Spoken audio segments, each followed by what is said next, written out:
भवतु सहनौ भुनक्तु सह वीर्यं करवावहै तेजस्विनावधीतमस्तु मा विद्विषावहै। प्रातस्मरणीय महाभारती स्मृति शेष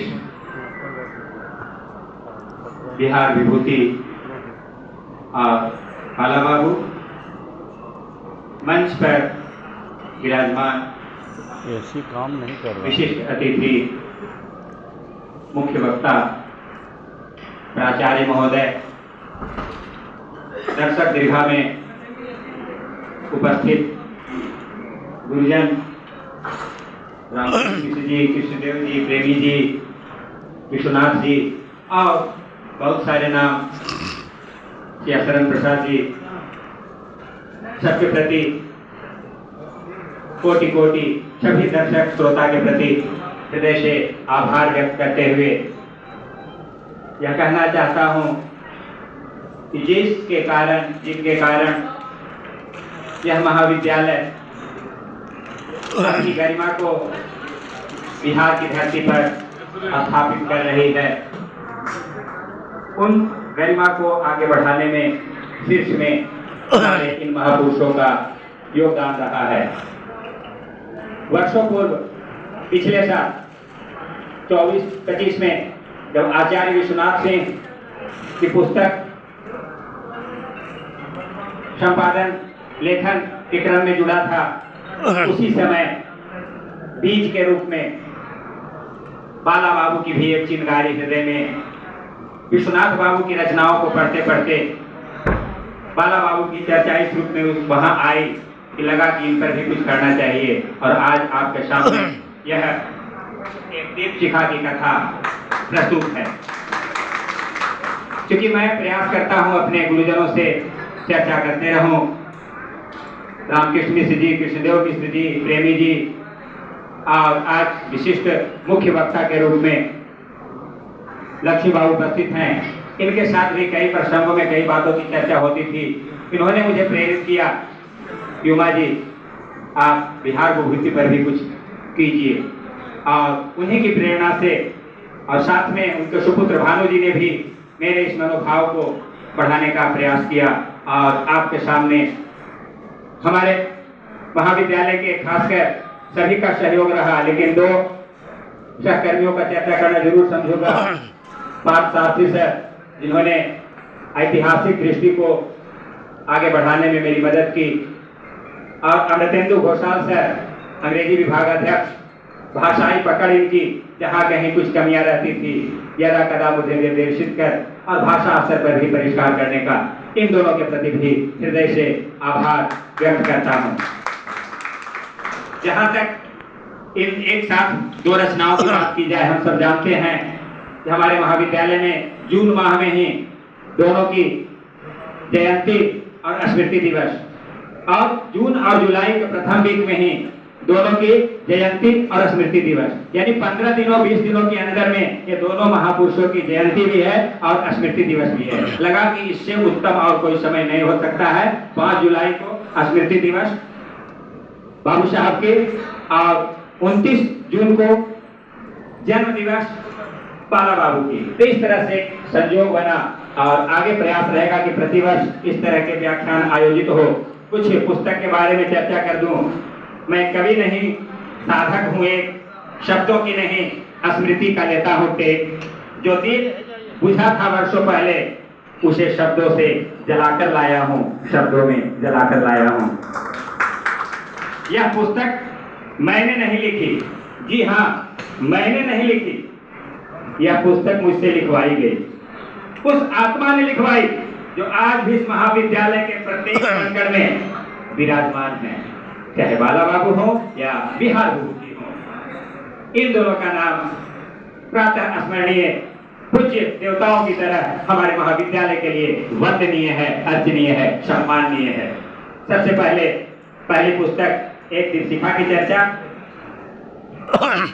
बाला बाबू के नाम से जो विख्यात हैं, प्रख्यात हैं, चर्चित हैं, साहित्य में बालाजी की भी चर्चा आती है।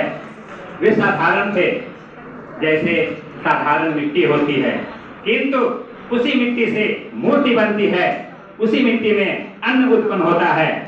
वे सामान्य थे, जैसे दीपक सामान्य होता है, किंतु उसी दीपक से रात का अंधेरा मिटता है।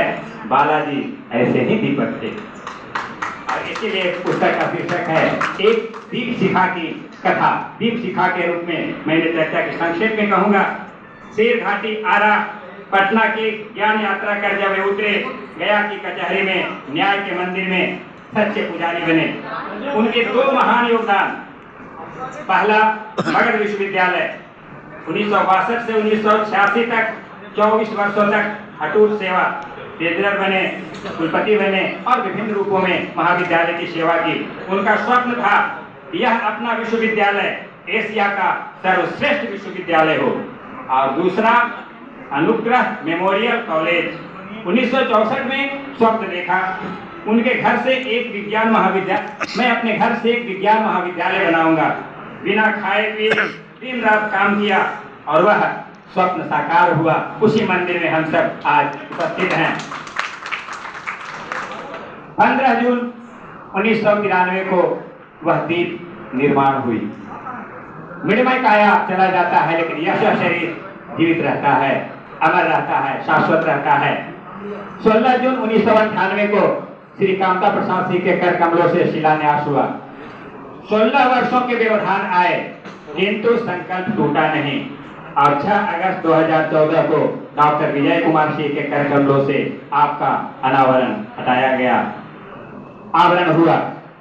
Professor doctor Mohammad Ishtiaq, professor doctor Keteshwar Prasad और डॉक्टर राम कुमार प्रसाद की उपस्थिति में बालाबाबू की प्रतिमा इस प्रांगण में सूर्य के प्रकाश में दमकी चमकी। स्वप्न पूर्ण हुआ और पुस्तक में जो चित्र है वह चित्र बालाबाबू की जो प्रतिमा स्थापित है उसी से चित्र लेकर और स्थापित किया गया है। और इसका श्रेय स्थापित करने में योगदान हमारे अंग्रेजी विभागाध्यक्ष अमृतेंदु सर का बहुत रहा है। 2024 में पुस्तक के लेखन के क्रम में ही इनके प्रति भाव उमड़ी और आज यह पुस्तक के रूप में अर्पित है। 2 शब्द कहना चाहूंगा। दीपो भक्ष्यते ध्यानतम, स्मृति भक्ष्यते विस्मृतिम, श्रद्धा भक्ष्यते मृत्युम, कृतज्ञता सर्व जयति। अर्थात दीपक अंधकार को खाता है, स्मृति विस्मृति को खाती है, श्रद्धा मृत्यु को जीत लेती है और कृतज्ञता सर्वत्र विजयी होती है, सर्वत्र विजयी होती है। बालाजी अमर हैं, उन्हें शत शत नमन। और दूसरे विभूति, आज का यह स्वर्णिम दिन मेरे जीवन का साहित्यिक वैचारिक साधना का अत्यंत पवित्र पड़ाव है। बाबू साहब की साहित्यिक यात्रा मात्र कागज पर उकेरी गई कृति या साधारण पुस्तक नहीं है, बल्कि मेरी अंतरात्मा का जीवंत संवाद है, जो मैंने आधुनिक बिहार के शिल्पी और बिहार विभूति डॉक्टर अनुग्रह नारायण सिंह के पावन जीवन दर्शन से प्राप्त किया है और उद्धृत किया है। इनके संपूर्ण जीवन प्रसंगों को वैसे तो 108 कहानियां तैयार है, लेकिन क्योंकि छपने की समस्या है तो उसमें से 40 कहानियों को चयनित कर और इसमें संकलित करने का प्रयास किया गया है और उनके जीवन से संबंधित 40 कहानियां इसमें उद्धृत है। मैं अपनी लेखनी के अंतर्भावों को इतिहास की सूखी तिथियों और निरस आंकड़ों में नहीं, बल्कि अनुग्रह बाबू के विराट चरित्र की उन 40 साहित्यिक कहानियों के मर्म को कविता के इन मोतियों में पिरोकर आपके सामने रखा हूं। आप इसे देखेंगे, मूल्यांकन करेंगे। अगर कविता में कहूं तो यह कथा नहीं इतिहास की, यह कथा अमर बलिदानी की, यह गाथा है उस माटी की, गंगा यमुना के पानी की, गंगा फल्गु की पानी की। कोहिमा के उस आंगन से एक भोर किरण मुस्काई थी, जब विश्वेश्वर जी के गृह में नियति ने इतिहास रचाई थी। उपग्रह से जो अनुग्रह बनकर जग के संकट हरने निकले, बैरिस्ट्री वैभव को तजकर जो माटी की सेवा को चले। पीपल की घनी शीतलता में वो बालक मूक दार्शनिक था, राजा बनने की चाह नहीं, मंत्री बन सेवक साधक था, मंत्री बन सेवक साधक था। जब हम इतिहास के पन्नों को पलटते हैं तो हमें सत्ता के शीर्ष पर कई राजनेता दिखाई पड़ते हैं, लेकिन बिहार विभूति डॉक्टर अनुग्रह नारायण सिंह जैसे बिहार की जनता अगाध श्रद्धा से जिसे बाबू साहब के नाम से पुकारती है, वे केवल एक राजनेता नहीं बल्कि एक युग पुरुष, साक्षात देव पुरुष और इस माटी के संकट मोचक थे। उनका व्यक्तित्व गंगा की तरह विशाल, सोन की तरह अडिग और फल्गु की तरह शांत रहकर भी भीतर भीतर निरंतर प्रवाहवान रहने वाली ऐसी जलधारा के समान था, जिससे इस पूरे राज्य को, इस जनजीवन को नई चेतना फूंककर नई ऊंचाई पर पहुंचाने का प्रयास किया है। वैसे उनके जीवन के कहानी लिखने क्रम में मैंने पाया एक से एक अद्भुत प्रसंग। सबकी चर्चा यहाँ संभव नहीं, कुछ गुणों की चर्चा कर दूं। पहला, करुणा और संवेदनशीलता की पराकाष्ठा। वे अपने नाम अनुग्रह के अनुरूप साक्षात कृपा, दया और करुणा के प्रतिरूप थे। उनकी करुणा केवल सरकारी फाइलों की भाषा तक सीमित नहीं थे, वे उनके आचरण में भी जीवंत होती थी। लोगों को किंवदंती थी कि जिनकी बात सरकार में कोई नहीं सुनता, उनकी बात अनुग्रह बाबू सुनते हैं। अद्भुत कार्यशीलता और प्रशासनिक कुशलता उनके अंदर थी। जब वे वित्त मंत्री बने, आवास की व्यवस्था के लिए सामग्री के साथ गए, तो चारों तरफ घूमने के बाद रसोइये के कमरा उन्होंने कहा कि मैं इसी में रहूंगा। वहां के रहने वाले अधिकारी चौंक गए कि महाराज ये रसोइये का कहते हैं, यही कमरा मेरे लिए प्रिय है। और उन्होंने उसी एक कमरा में अपना संपूर्ण काज करने का प्रयास किया। उनके पुत्र वधू ने इस प्रसंग में विस्तार से अपनी बात रखी है। उनके मित्र लगभग मेरे पास 150 से अधिक लोगों के संस्मरण और आलेख उपलब्ध है। मेरी योजना है कि उन 150 संस्करणों पर भी समीक्षात्मक टिप्पणी लिखते हुए लगभग वो 1500 पृष्ठों में आ जाएगी। अगर भारत सरकार या बिहार सरकार से प्रयास करूंगा कि उस पांडुलिपि को अगर वो प्रकाशित कराए, तो बिहार विभूति पर एक नए विभूति के रूप में वो रचना सामने आ सकती है।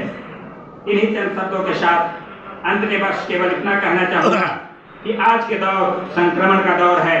आने वाली पीढ़ियां को केवल पत्थरों की मूर्ति के आदर्श नहीं बल्कि जीवंत और भड़कते हुए आदर्श चाहिए।